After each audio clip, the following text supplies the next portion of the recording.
तो दोस्तों, आप जानते हो महाभारत में एक से बढ़कर एक योद्धा थे, पर प्रत्येक व्यक्ति की दृष्टि से अलग अलग योद्धा श्रेष्ठ होंगे।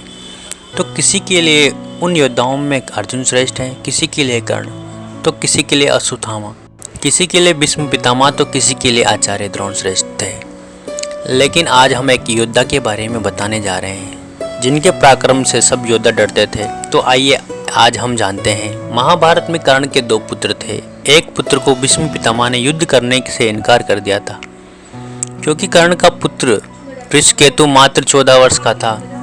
जी हाँ, 14 वर्ष का। वो योद्धा कोई और नहीं बल्कि कर्ण का पुत्र महाशक्तिशाली ऋषिकेतु था। दोस्तों, पितामह भीष्म ने इतनी कम उम्र के योद्धाओं को युद्ध में भाग लेने से मना कर दिया। तो आपको बता दें कि कर्ण पुत्र ऋषिकेतु को अनेक अस्त्रों का ज्ञान था, जैसे अग्नियास्त्र, ब्रह्मास्त्र आदि अस्त्रों का ज्ञान था। तब महाभारत के युद्ध के बाद अपने भाई और पिता की मृत्यु का बदला लेने के लिए ऋषिकेतु अर्जुन को मारने के लिए क्रोध में उनकी तरफ बढ़ने लगा। क्रोधित वृषसेन को तेजी से आते देख अर्जुन चकमा सा खा गए थे और थोड़ा सहम सा गए थे, और यह देखकर युधिष्ठिर ऋषिकेतु की तरफ बढ़े।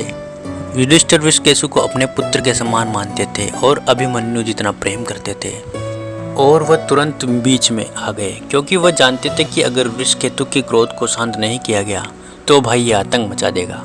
अब इसके बाद युधिष्ठिर बड़ी मुश्किल से ऋषिकेतु को समझाया और उनके क्रोध को कम किया।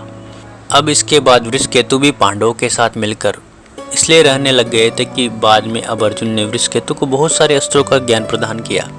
और आपको बता दें कि जैसे कर्ण को दुर्योधन ने चक्रवर्ती विराट सम्राट के लिए सहायता की थी, ठीक उसी तरह इस प्रकार ऋषिकेतु ने भी अर्जुन के साथ मिलकर युधिष्ठिर को चक्रवर्ती सम्राट बनाने में सहायता की।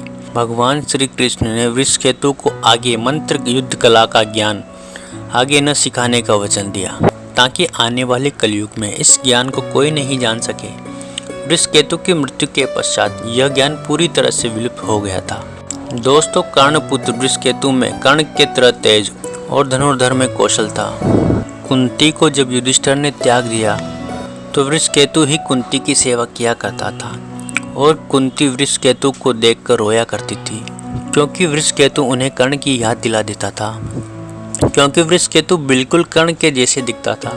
तो दोस्तों, आपको क्या लगता है, हमें कमेंट करके ज़रूर बताइए। और आज ये वीडियो यहीं समाप्त होता है। यहाँ तक बने रहने के लिए आप सभी का बहुत बहुत धन्यवाद। अगर आप पहली बार हमारे चैनल पर आए हो तो हमारे चैनल को सब्सक्राइब करें और बेल आइकन को दबाना ना भूलें, ताकि आने वाली हर वीडियो का नोटिफिकेशन आप तक पहुँच सके। Thank you so much.